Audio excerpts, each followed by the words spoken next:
do you call when all that you see are actors on your television singing off key? What savvy, well-versed heroes can settle this Score!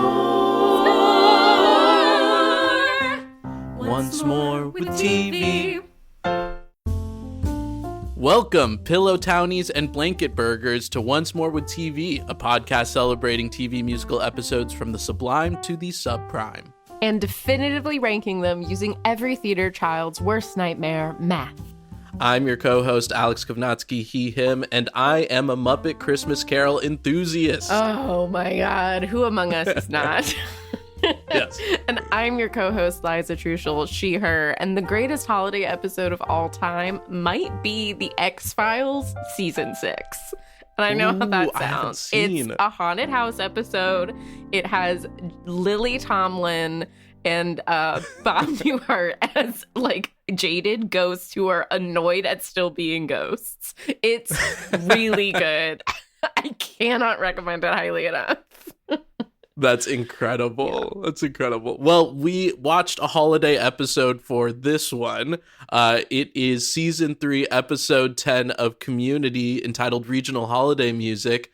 Liza, what's your relationship with Community? Oh man, what isn't my relationship with Community? Community was on while we were in high school, and I was obsessed with it. I mean, 6 seasons in a movie, the whole 9. I was really, really into this show.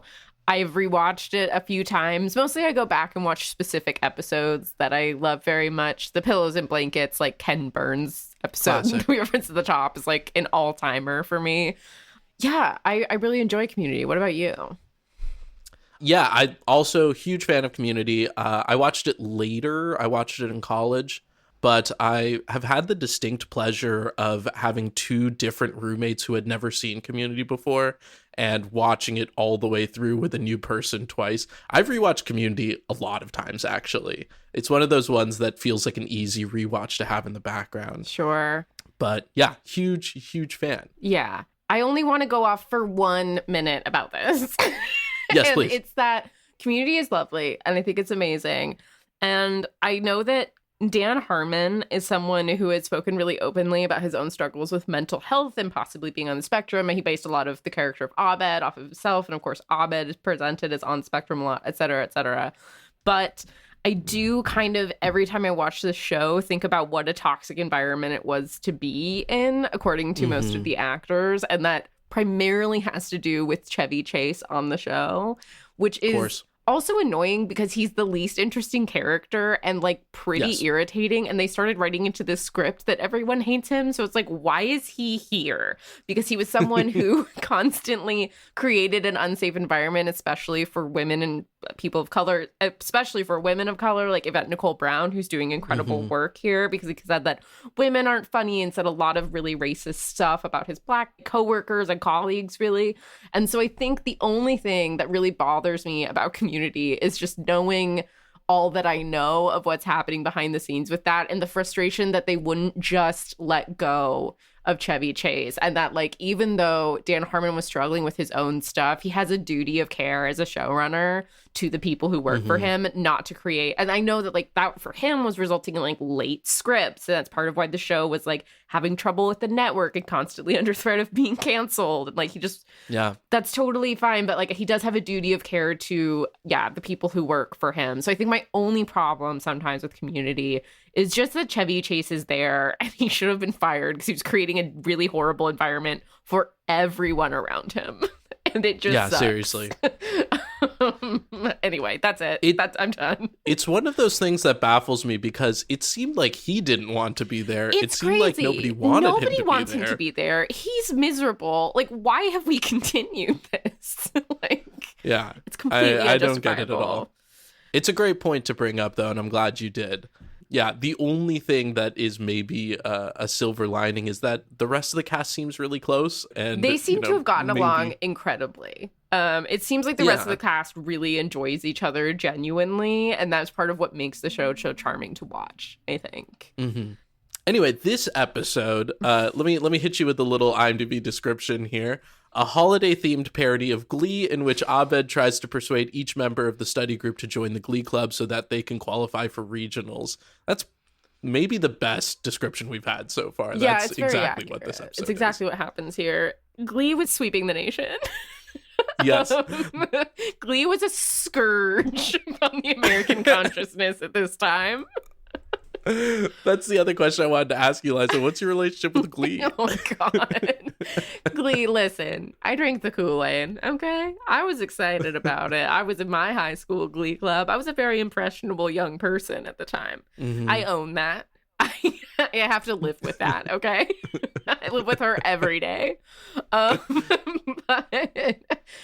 yeah, I mean, I loved early seasons of Glee. I fell off. It started going crazy. Mm-hmm. Ryan Murphy is a whole guy, and he has a lot of really wild ideas. And I eventually fell off Glee, but the first few seasons, I was definitely really into it. I also remember, like, my dad really liked it, so it kind of became one of the things that I could watch with my dad. I can't explain that, but like my dad was like such a big fan of Amber Riley specifically. He was like, she can sing.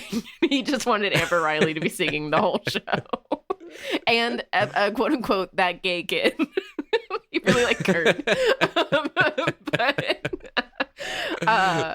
Anyway, yeah, I mean, we texted about this and stuff. I think that Glee's effect on the American consciousness cannot be overstated. I think it was like, it's big. It absolutely changed television. I think in many ways for the worse. But it was just like for all that it was a cultural moment. And so this was tapping into something at the time that was extremely relevant, which was the prevalence and the sort of, I was going to say viral, and I guess it technically is sort of viral, but I mean it in an infectious way. I don't mean it in like a trending way. But the creeping, oozing, moldy, bacteria growing infestation that was Glee at this time. The disease kind of way. Yeah, the disease way of viral.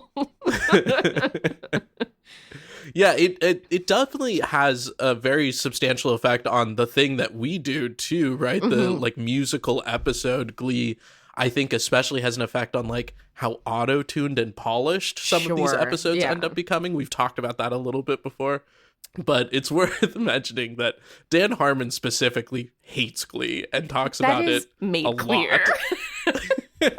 That could not be more clear. Yeah. And the Glee Club itself is interesting because in this episode, they call back to having replaced the Glee Club before, but that's actually not something we've seen before. It's in that flashback episode where they're always flashing back to different things. So I love that continuation, but there's a lot of Glee hate in that episode where they're referencing things. There's a lot of Glee hate in this episode. It's just everywhere. The man had a vendetta against Glee. I'd love to get into this, but before we do, I want to ask you one question because somebody online counted this and I love them for this. How many times do you think the word regionals is mentioned in this episode? That's such a good question. I'll guess 20. You're pretty close. It's 17 times. Nice. Yeah. They really, that was very funny. So like a constant running joke throughout this is that they have to get to regionals and nobody knows what that means.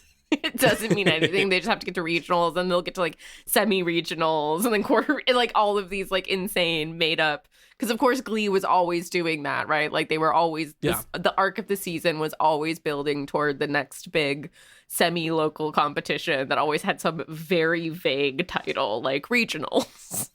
Exactly right. So yeah, let's get into it a little bit. Obviously it takes a while for like the first song to happen. They have their kind of cold open jokes before the intro song, but there were a couple of just like out of the gates great jokes in the beginning of the episode that was like, I'm back in Community. Yeah. I'm thinking specifically of the booby joke. Yeah, so Annie, Alison Brie's character is Jewish, Annie, and so she's gonna go spend Hanukkah with her bubby. And of course, Donald Glover, Troy's my favorite character. Like, I love Troy so much. Just a himbo, just like the dumbest guy you've ever met.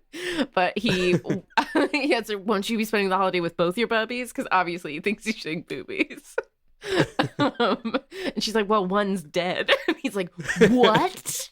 And he won't stop staring at her boobs for like the rest of the scene.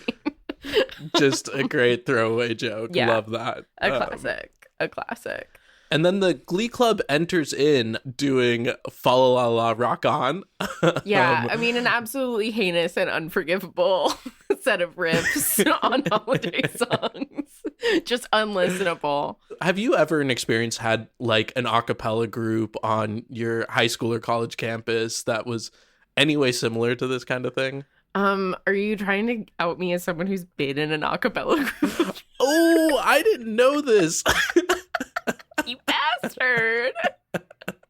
Wait, tell me more. Not my secrets.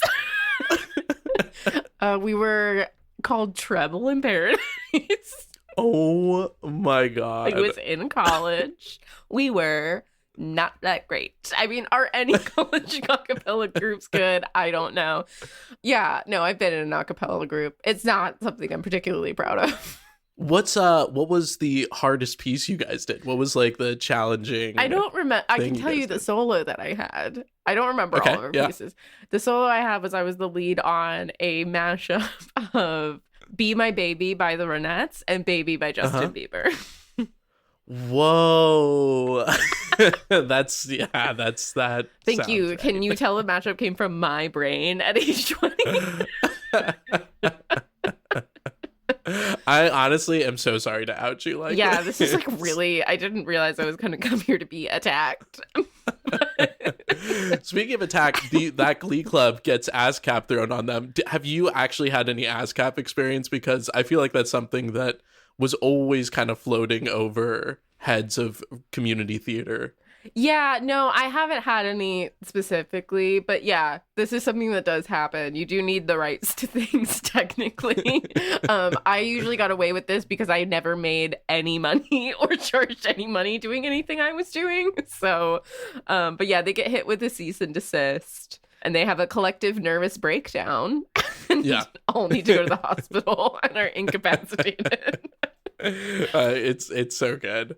Speaking of good things too, we get the intro song. I just want to take a second to honor how good the intro is of Community. Oh, it's such a good such theme. a solid one. Yeah.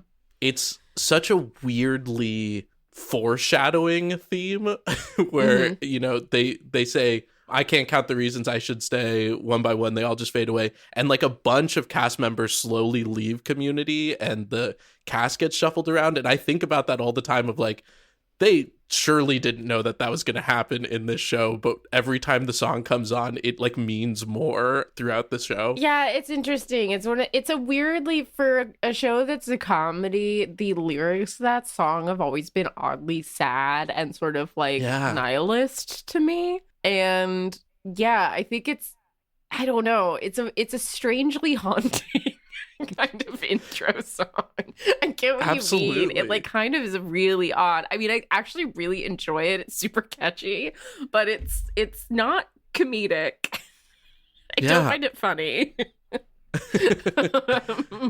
And for your show to be called Community and be about the community we make and have the song about people leaving you. Yeah, it's very odd. It's very odd, counterintuitive as a choice. It works, but maybe not for the right reasons.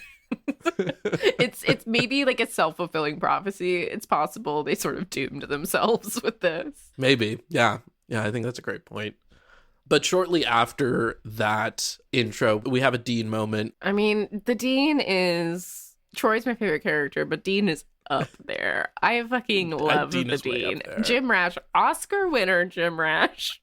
That's right. Academy Award winner Jim Rash is unbelievable on this show. For writing? For writing The Descendants. Yes. That movie with George Clooney. Random.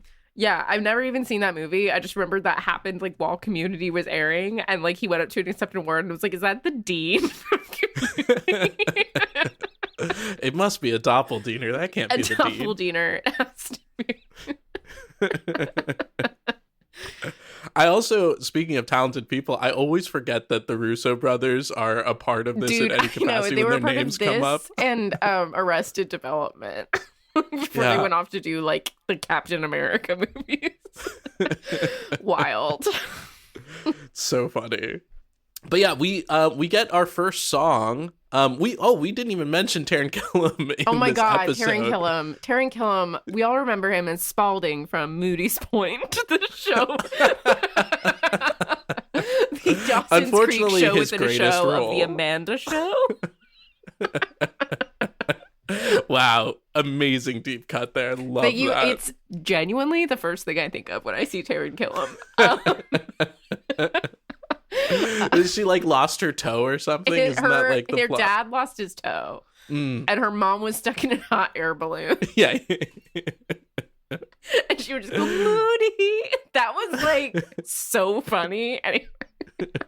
It's a direct attack on us who love teen drama shows. Yeah, exactly. It was like, your shows are bullshit. And we're like, we know.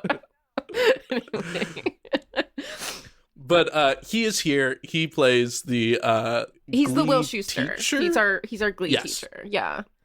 He's wearing like little sweater vests, and he's like aggressively asexual.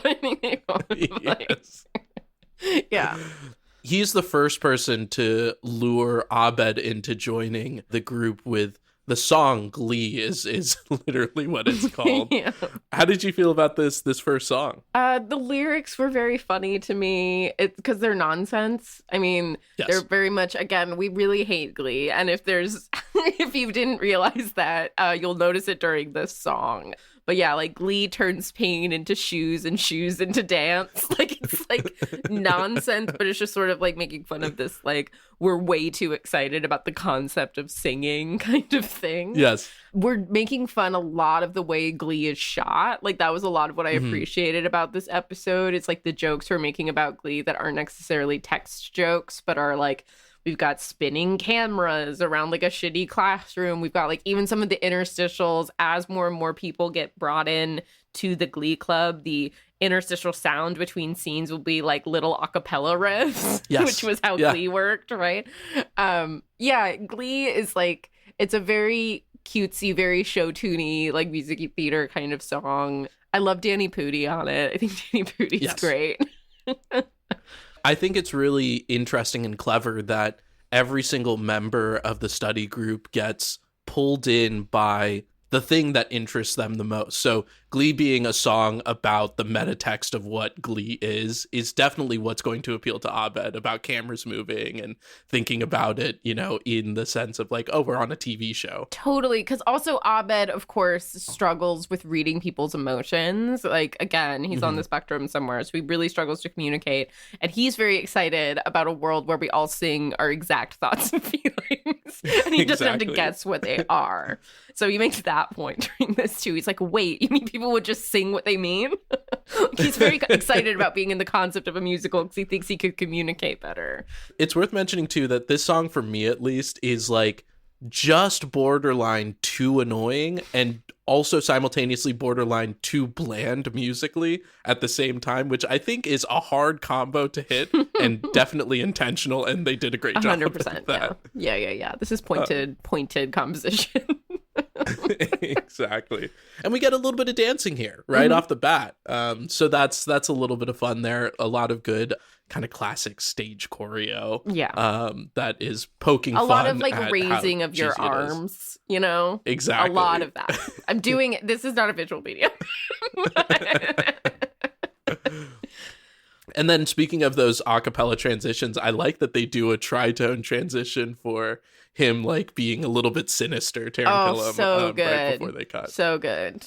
And nobody does sinister cutaways quite like Taran Killam. That's why he was on SNL. Exactly right. Was he's got a very bendy face. Yeah. From there we go to the next song kind of immediately. I think pretty much Really it's like close. song to Yeah. song to song from here on out, which I love. We have to basically have one song per person getting them Mm-hmm. into the Glee Club. And we have a very short episode in which to do that. Yeah. So we have to jump right into, what is this one called? Jehovah's Secret Witness. Jehovah's Most Secret? Yeah. Yeah. First of all, it's so nice seeing Troy Nobbitt's apartment again. I always like just associate that with. Well, it's Troy Nobbit and Annie at that point, right? Like she has. Oh no, I don't know if she lives there then. Cause sorry, I just remembered they're sharing a room, but that's because they have the holodeck or whatever they call the holodeck in their room, the Imaginarium or whatever. Yeah, exactly. Forgot they have a holodeck. Never mind. Yeah, I think Annie hasn't moved in yet. I think that's right. But it's around that time. But either way, that apartment, every time I see it, I'm like, oh, yeah, this is like my favorite stretch of time in Community. But yeah, how do you feel about Jehovah's Secret Witness? This song, I love, like, Donald Glover is obviously both a comedian and a rapper. That is like a really interesting and difficult combo to me because one, comedians traditionally are very like self-effacing and rappers traditionally are not. Yeah.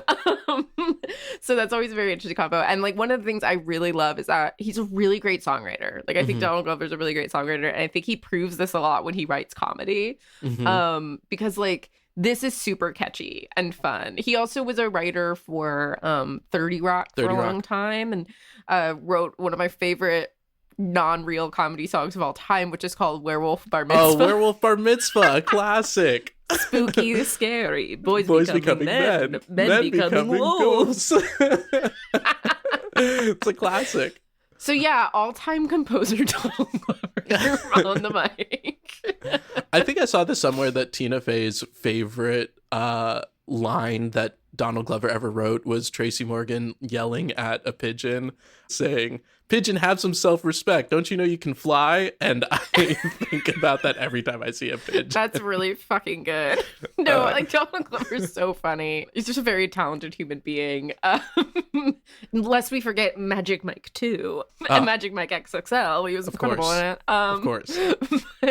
A talented man. No, Jehovah's Most Secret Witness is very funny to me. I enjoy this one a lot. I go back and forth with this one just a little bit because obviously, like, I'm not going to judge this on the merit of being an amazing rap song or anything like that, but the lyrics of the song and the beat of the song feel like they're competing with each other constantly. It's like they're trying to catch up to each other, and it just kind of sets me back a little bit. But I think this was like literally like a garage band kind of make a beat really quick. It really and put feels it into the show. like that. It does not feel like a very produced exactly number. And they kind of seem to be going for that, right? Like the camera work is kind of, I mean, for lack of a better word, it's sort of cheap. And we've got you know, classic kind of like girls doing like rap video stuff in the background, dialed down because we're on network television. I mean, we're on cable, but yeah, it's not necessarily the most interesting song. The only other thing I will say, to be honest, is I do have a few, like at the time in high school when this was airing, I had a close friend who was a Jehovah's Witness, and I will just say she felt very betrayed by this turn for Donald Glover. And I just want to shout out to her that you don't get a lot of Jehovah's Witnesses on TV, and it was sad to her that he started celebrating holidays. Yeah, that's a good point. She just felt really betrayed by that. So I just want to honor that. So I do think of that every time I watch this because it hadn't ever occurred to me. And then my friend Olivia in high school was like, he's not supposed to do holidays. I was like, oh my God, I'm so sorry this happened to you. It is interesting too that, you know, talking about the things that pull each character in, it's literally just Abed being like, hey, but what if this is a bit? Like, what if you're doing something for this holiday? And Abed is the reason that Troy gets into it, which makes complete sense. The only person that would ever convince Troy to do anything is Abed. Yes. I mean, I should have just been drinking my water today out of my Troy and Abed in the morning mug. I have two. It's one of my most prized possessions. I do, to speak to the way it's filmed a second ago, I do love that it's like an early 2000s music video and that they have like blankets in the background. They like incorporate that, like, hey, they're still in this just like they're still in their blanket fort that they live in. Exactly. They're adult men. Exactly. But yeah, no, I totally agree. I think the set and the setup of it is really like it's just very cheeky and fun. Mm-hmm. And then also knowing some behind the scenes stuff, I know Danny Pudi and Allison Brie were constantly trying to have like little rap battles or like write rap together in the background. So it's funny when Annie comes in and is like, oh yeah, I'm down to rap. Wait, this is for regionals or whatever. While Donald Glover is quietly like writing camp in the background and like actually producing a rap album. It's always very funny to me. Very funny. Another just random point that I want to bring in that I'm just remembering right now. I don't know if you noticed, but Danny Pudi made an ESPN 30 for 30.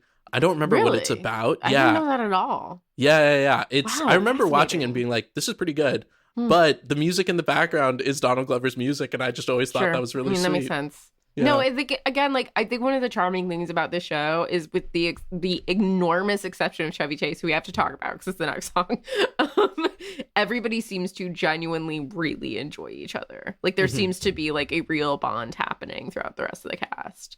Yes. The next song is Baby Boomer Santa. Yes. Which is the way to get Pierce in, right? And it's a funny joke. It's also funny because it's at Pierce's expense, and I don't like Pierce. It's at like Boomer's expense. I think that's when Pierce is the funniest, when we're making fun of that whole generation. Yeah.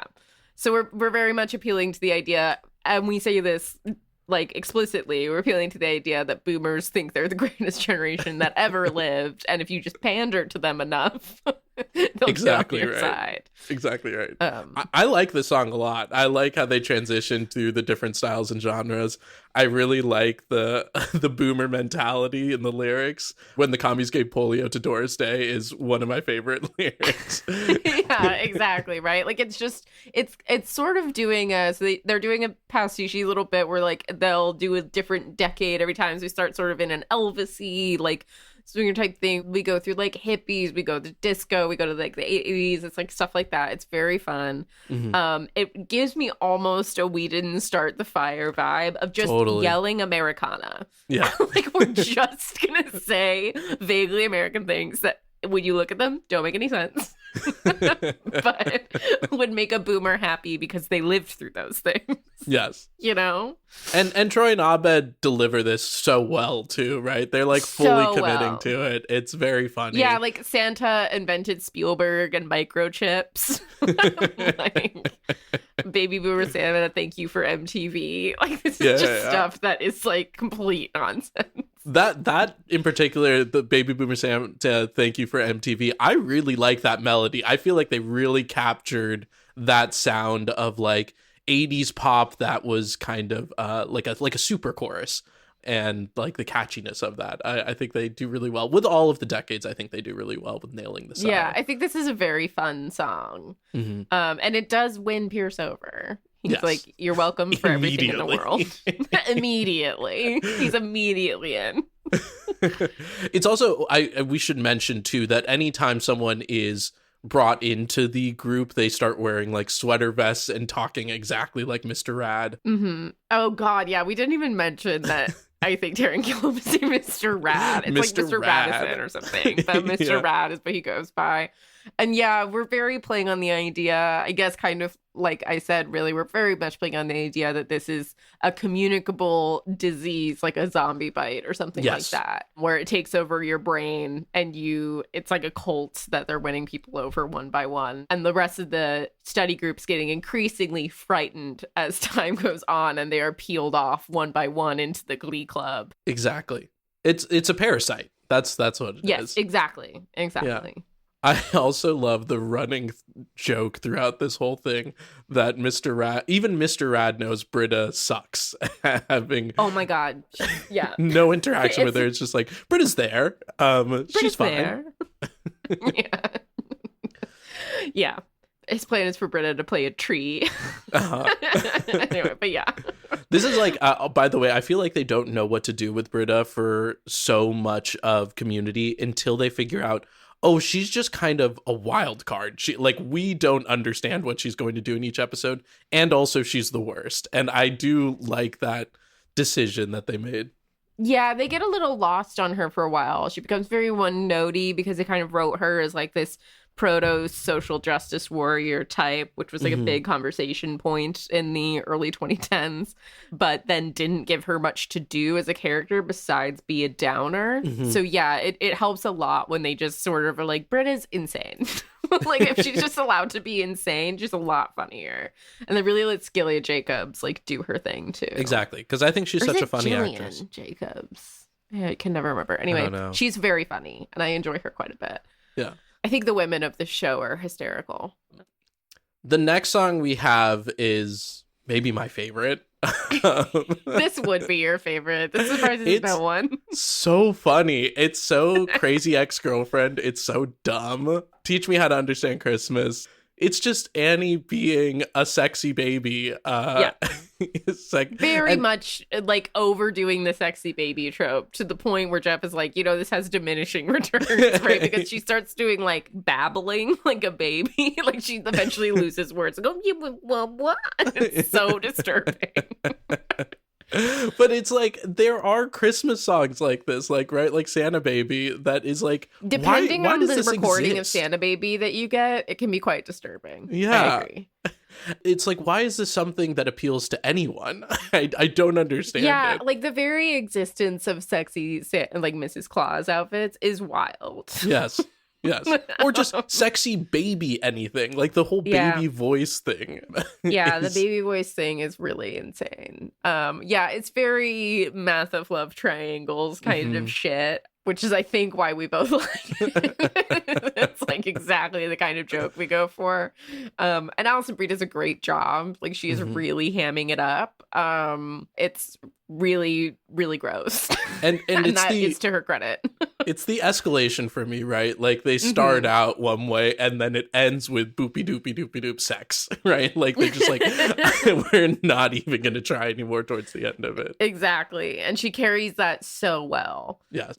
She starts a very standard sexy baby routine and it goes really off the rails.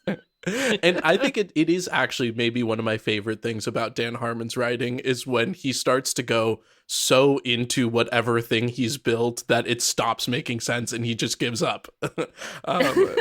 He's like, whatever, this is what it is. I always think it's very funny to me. Totally. No, I really enjoy Teach Me How to Understand Christmas. Of course, the joke is that she's Jewish, so Jeff needs to, and this is how they're trying to seduce Jeff. I mean, very literally. Because Annie is Alison Brie, so she's very hot. Yes. And so they're trying to seduce Jeff with sex, which is one of his greatest motivators throughout this entire series. Exactly. No, it's really funny. I mean, and it works. Of course it works. Of course it works.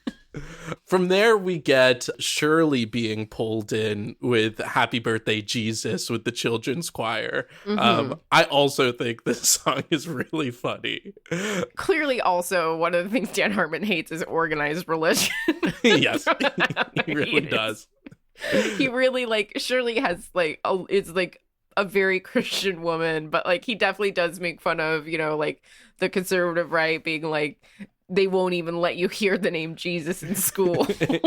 Right? Like, it's like... Yeah, our public schools won't teach us who was born today. Yeah, whatever exactly. it is, it's really so funny. like the war on Christmas shit, like towards like a million. It's funny. It works every time. Thing I'll say about this, it's a criminal underutilization of an Yvette Nicole Brown in this entire episode. She is by far your strongest singer. And she gets like a solo during this where she's doing kind of like a church solo thing. And she's brilliant on it, but it's about 4 seconds long. It's crazy. It is such like a great melodic line that she puts over the chorus too, which I don't even know if it's written or if she as an actress just riffed that, but it is so good. And yeah, it lasts 2 seconds. It really should have lasted longer. It feels like, because this is like the last song we get, really, it feels like, oh shit, we've run out of time. We need to. It really does start here. to feel that way. It starts to feel like, wow, we decided to recruit everyone individually, and that's actually, we have 22 minutes. Yeah. Like, we don't have a lot of time. Because it's worth noting that the next recruitment is just Jeff turning to Britta and going, and that's it. We don't even have time for a song. Exactly right. That's like an Invasion of the Body Snatchers reference too. But yeah, I to your point, 100% wish that song was much longer than it was. Just wish, even if it was that she just had more to do on it. To be honest. Yeah. Like, she doesn't come in until the last, like, the majority of it is these sad little children. But, I mean, she does do a great job when the camera's panning into her slowly. That. She's so funny during that. I want to, like, she is She just needs more time in this episode. I just Yes. need more of Yvette Nicole Brown in every episode, to be fair. But really in this one. I also Yeah, she's so funny. yeah, when they start getting into the actual show after this, you know, there's still a lot of like, Britta's just a tree. She's not going to be in this. And it dawned on me that like even Pierce, who sounds awful in Baby Boomer Santa in the correct way, like he sounds awful in the way that I want him to sound awful. Yeah. Even he gets to like sing and perform in this, and not Britta. That like that's how bad Britta is. Yeah. It's very funny Britta's to me. terrible. I really wish like the kind of like the last like kind of song we get is them putting on this show that will get them to regionals somehow. I love that even Dean is like, Brenna. Well, that's one of my favorite memes in all of Community is, oh, Britta's in this. Yeah, everybody like hates Britta, but I think like I really wish we'd gotten more. So the song is like not their nonsense Christmas show is something about Planet Christmas. Yeah. I would have loved to establish that a little bit more and hear a little bit more of that before Britta breaks it. Exactly. I think it would land more. I think it would be funnier because basically the Abed comes to his senses and realizes that it's not just that they're going to go to regionals, it's that Mr. Rad is like obsessed with them and like they're going to do this forever, and that all of his friends have been taken over by Invasion of the Body Snatchers style by Glee. Yeah. And so he realizes he has to break it in order to save all of them. So he is the Mouse King in the show we don't know anything about, and Britta is a tree. And he goes to the back and gives her his crown and says, you have to go on as the Mouse King. So he knows it'll be awful and everybody will hate it. The spell will be broken. There's also a very funny joke, but she's like, I don't know any of the lyrics. She's like, they're in your heart. And she's like, of course. So, like, right out there. I'm singing my heart song. Yeah. And so Britta goes out and she's fucking terrible. She does a really good job at being terrible, too. It's really funny. Again, she's a very funny actress. Everyone on this, that's the other thing, is like each of these individual cast members is so funny, and that's part of why this works so well. But yeah, I really wish we'd gotten more of Planet Christmas. First of all, because that's funny. Like, what does that mean? That's nonsense. How do they have a Mouse King and like a fairy queen and like all of these things? Like, who are all of these characters? And I wish we'd seen a little, just the tiniest bit more of it before Britta comes in and breaks the spell and saves us, of course. My sneaking suspicion is that maybe Joel McHale doesn't want to really sing that much or be featured as a singer at all because he doesn't have a song. And, our conversation literally before recording this about the season 2 Angel opener where Angel has to sing.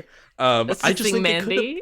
Yeah, exactly. I think it'd been so funny to see Jeff sing because he is so not that person. No, I love forcing our traditionally and toxically masculine men to sing. Exactly. But when everything goes awry and Mr. Rad maybe confesses to murdering the old Glee Club. Yeah, so the first time he filled in for the Glee Club is because they all died in a horrible bus crash. And it is revealed that Mr. Rad maybe did that. Metaphorically cutting the brakes on the bus or whatever he says. There's kind of an incredible line from Abed after that about forcing things to be bright makes the darkness underneath even darker.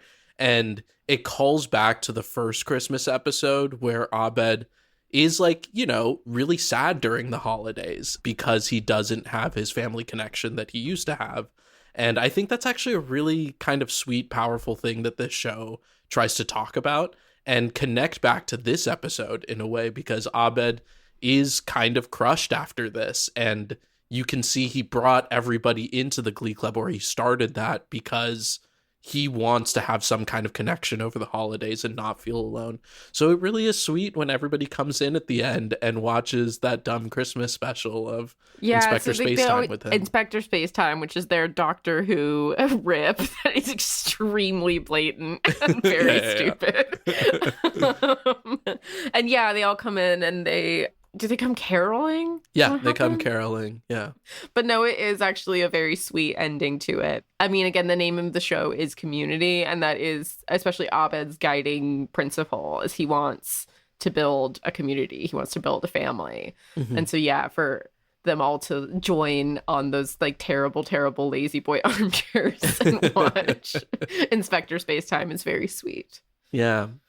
And then the last thing too, they say we'll see you all after regionals is like the last thing they sing.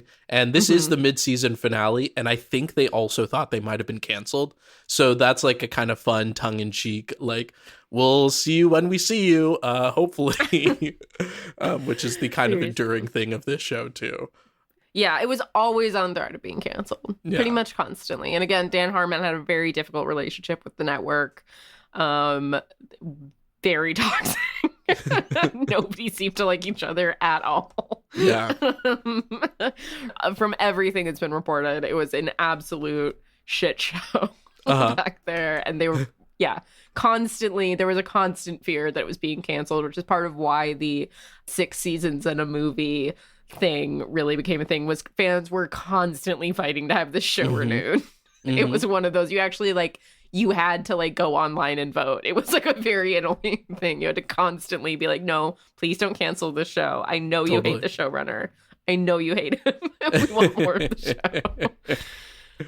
And then their little post credits, or not post credits. I'm thinking credits. Marvel. Yeah. The credits is Carol of the Bells with Dean. Everybody singing their own names. Yeah. So Dean, Chang, Starburns, Pop. whose name is Alex, and Dynamite, who only ever says Pop Pop. Yeah, Magnitude. Me and my partner say to each other all the time, thank you, Magnitude. Me and my partner say to each other all the time, Pop what? Pop what? Yeah, one of the best lines in all of Greedy. I love that so much. Pop what? What was he going to say? Yeah, Magnitude only ever says Pop Pop on the show, and he's everybody's favorite person. It's also I like that, Sid from Gallivant. Yeah. So that's fun because also, wow, if you're going to do a musical episode, you should use him. Yeah, actually. Wow, I didn't even think about that. Yeah, I know. But clearly they were pressed. They were pressed to fit everybody. Yeah, they didn't even have time to use their main cast. Yeah. This is tough. Any last takes? Anything else before we get into the scoring, Liza? I'm ready to score this thing, I think. What about you? Let's do it. All right, on to the scores, starting as always with the general vibe. That's how much we enjoyed it, how it's aged. Is it problematic? Is it good? What are your thoughts there?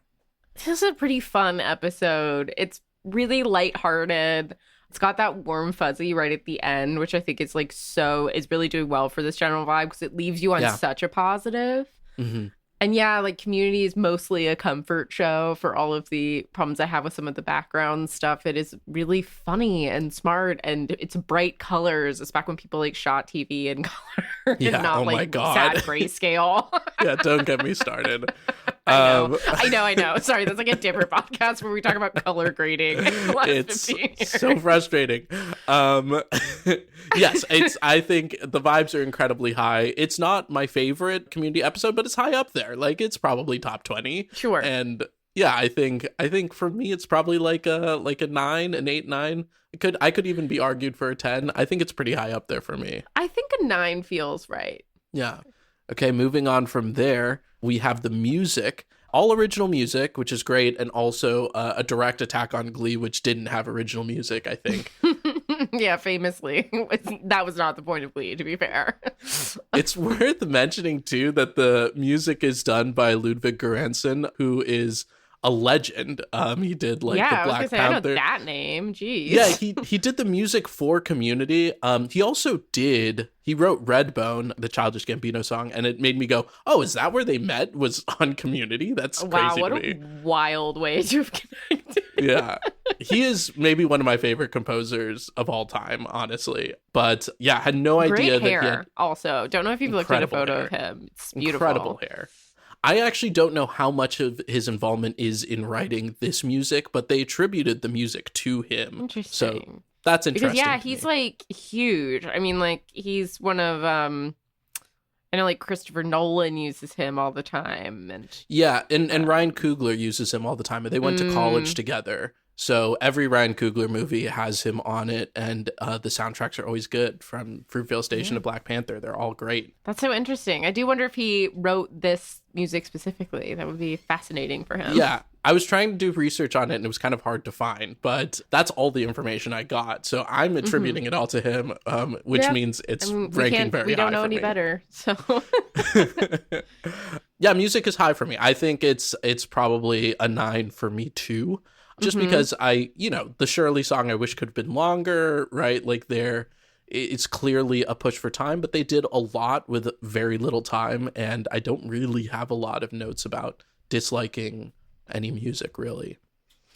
yeah, I'm more close to I don't really have justification for this, but I'm feeling an 8 more than I am a 9. Sure, I'm I think just that's not fair. super warm on it. I just think it's fine and it's there, but sometimes it's not inventive. I don't think it has to be. I don't think you should necessarily even be for this particular show, but it feels a little bit like in certain areas we could try it a little harder. Like you were saying with Jehovah's Most Secret Witness. Yeah. Like we could have tried to blend that a little more, right? And I think, to your credit, I'm not going to be playing any of these songs after this recording. Yeah, in right? terms of listenability, none of these are things I would listen to out of context. Yeah. So I think an 8's totally fair. Okay. Lyrics are pretty high ranking for me too. These lyrics are funny. These are funny. They're really tight. There's not a lot of we don't have a lot of time to waste, and we don't waste time on these lyrics. Yeah, I mean, I do think the Jehovah's Most Secret Witness, that's a very funny line. That's a very funny idea.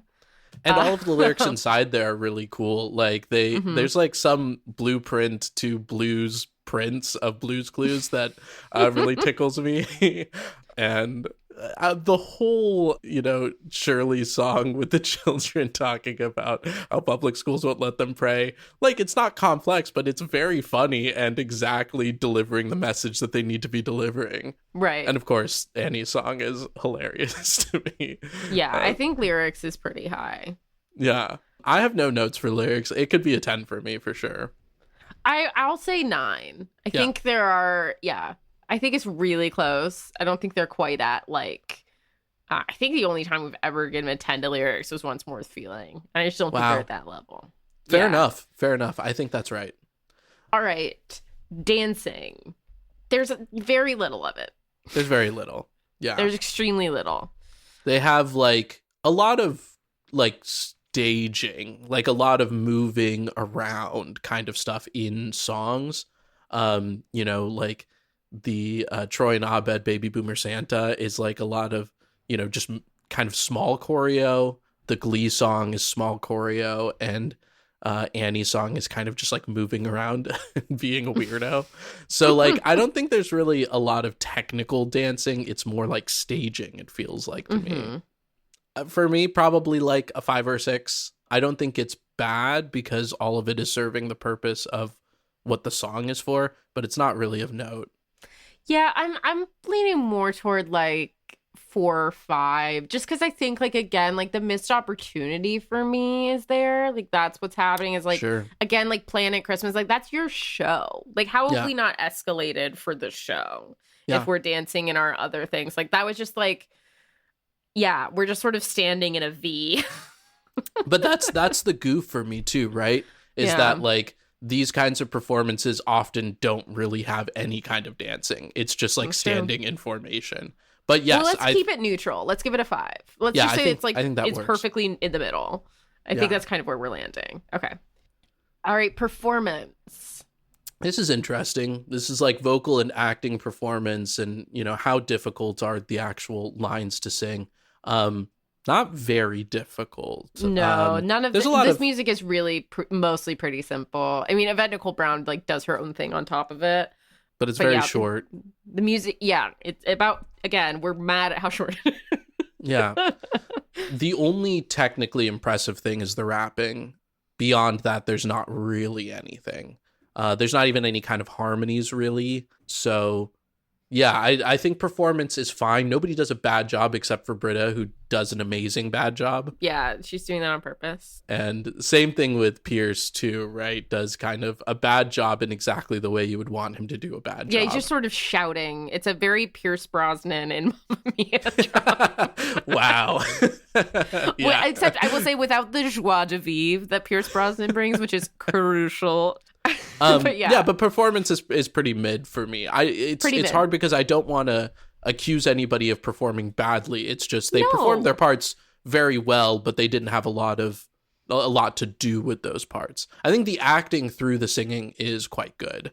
So yeah, probably a 5 or a 6 for me too for this. Yeah, I think this is a 6. It's giving more than it's taking, but it's not giving that much. Yes. Writing. Yeah. Writing. So this is dialogue, the pacing, and the structure, the strict quality. I will say the structure, again, the pacing's tricky because we've given ourselves a lot to do in 20 minutes. Like a lot. Now we have to individually convert 6 people to Glee. Yes. So I think sometimes the structuring, again, like I do think it's funny the way that the songs get shorter and shorter. It gets easier and easier. I do think landing on Jeff just singing one note at Britta is funny. Uh-huh. And again, this is a funny fucking show. I could just watch the Dean wander around and nothing else. and I do really like the through line too of connecting this episode back to Abed's Christmas episode from last season. And I think the ending is really touching, and I think that has a lot to do with the writing. But yeah, it does feel rushed for sure. It's a big swing, and I love a big swing, but it doesn't feel like the best paced episode of all of their episodes. So for me, it's probably like a 7 or 8. I like the jokes a lot. It's a solid episode in terms of its structure. Yeah, let's do 7.5. I think that's fair. Landing right in the middle of there is right. Because it is pretty good. It just, it could have used another structure pass, I think. And if I'm comparing this episode to other Community episodes, it feels like a 7.5. It's very good, but there's other episodes where I'm like floored by how good the standard of the show's is. Writing is extremely high. Yeah. There are some the Community has some of my favorite like individual jokes, but then also full episodes of TV that I've ever seen. It's so fucking funny. Yeah, I think 7.5, just because this isn't their best work. That's a high bar. Their best work is a really high bar. Really high bar. Direction is interesting, right? They don't change a lot with how this show is normally shot, except for adding a little bit of Glee elements into it. And the Jehovah's Most Secret Witness has a bunch of different changes to the way it's filmed. But other than that, the direction is pretty standard. What are your thoughts there? Yeah, direction's pretty standard. I do really like the elements of Glee we did incorporate into the direction. Yeah. I think that's a very funny joke. It's also worth noting that Community did many episodes that were sort of spoofs of other shows. The Law and Order one is one of my all-time faves. Good.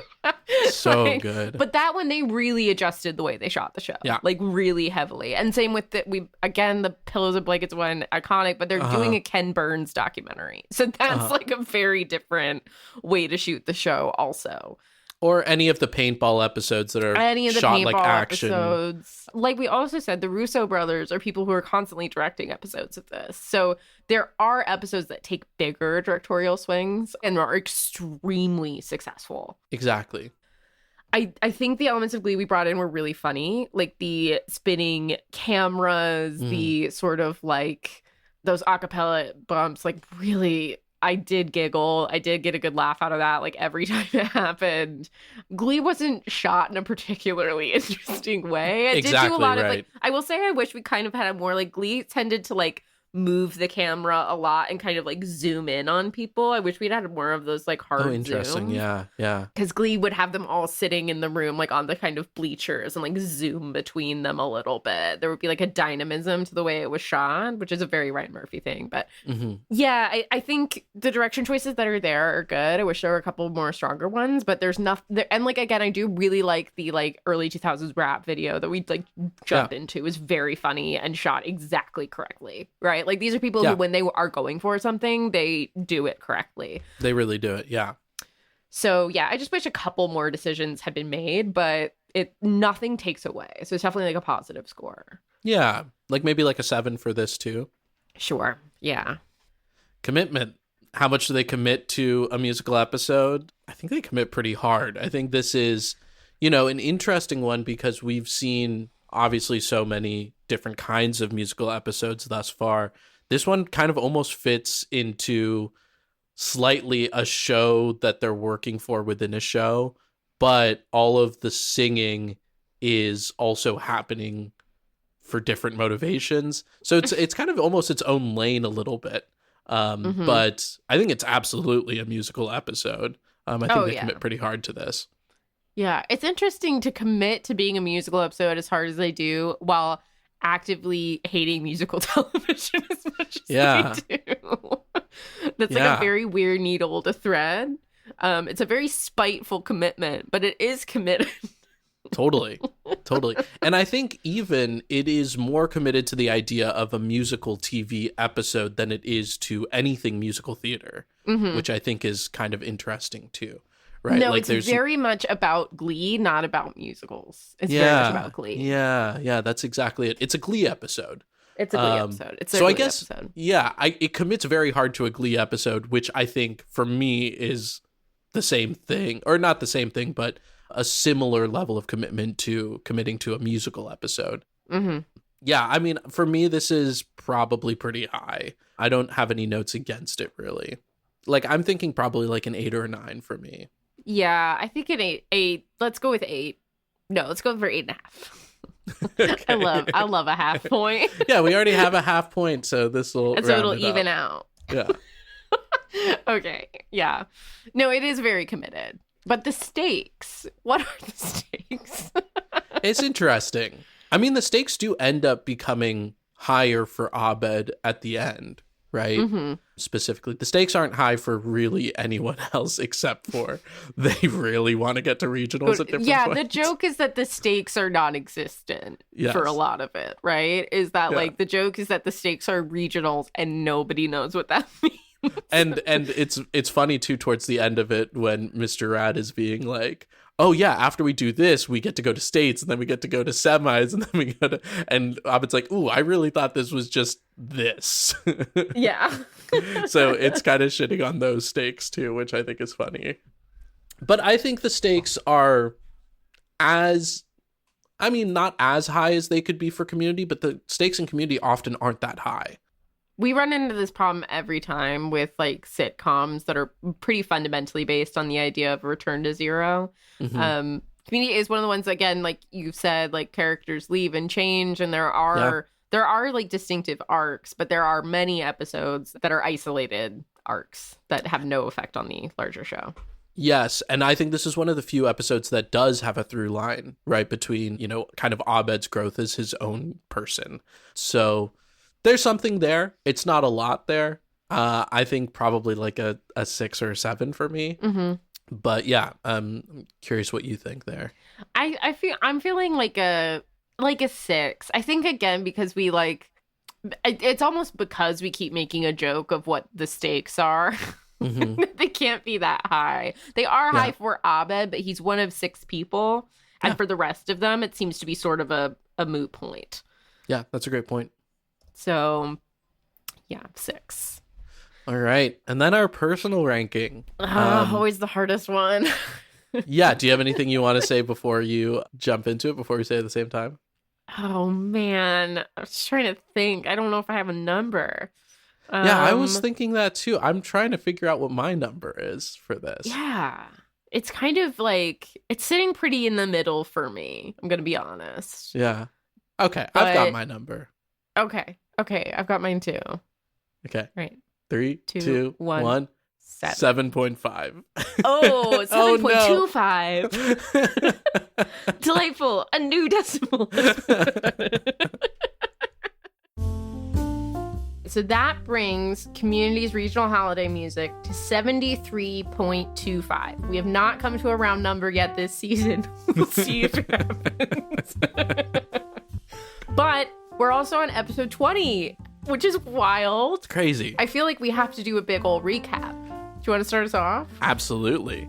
At last place, we have Ally McBeal with 47.5 points. Oh, so brutal. And just above it, in 19th place, we have Riverdale's Big Fun episode at 48.25. At 18th, we have The Simpsons with 54 points. At 17, we have Grey's Anatomy. Remember that Wow, one? I can't believe that's so low, actually. Oh, with 55 points. People aren't going to be happy about that.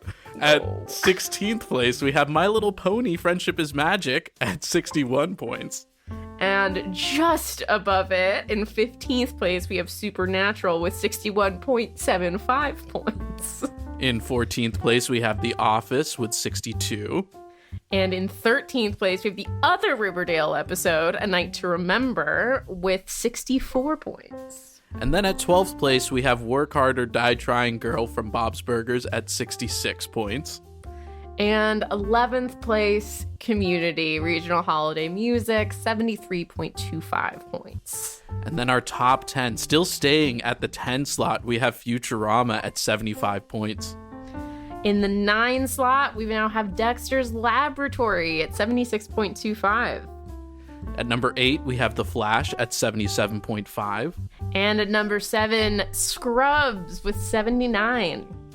At number 6, we've got Even Stevens at 79.83 points.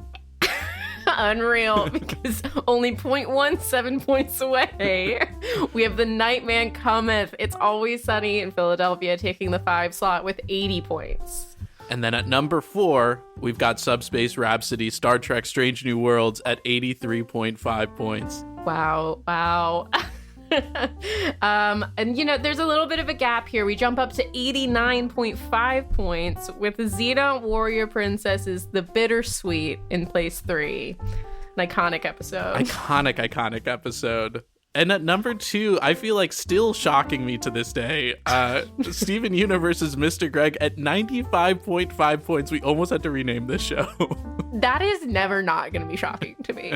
That was the most out of left field shit. And this is maybe the least shocking of all. Number 1 is still Once More with Feeling, Buffy the Vampire Slayer, coming in at 97 points. Still untouchable as of yet. Still untouchable. Things have gotten close. Closer than I ever thought. But way closer than I ever thought they would. But it could still happen. There's many more episodes to watch. Next week, we'll see you once more with Season 1, Episode 25 of Batman the Brave and the Bold, entitled Mayhem of the Music Meister. You can find this episode on Max. Thank you, as always, to Olivia Broslovsky, our angelic audio architect, and to Sakana Powell, our magnificent marketing maven. If you like the show, please be sure to rate and review us. And if you don't, keep it to yourself. You can find us on Instagram at Once More with TV or contact us using the information in the show notes.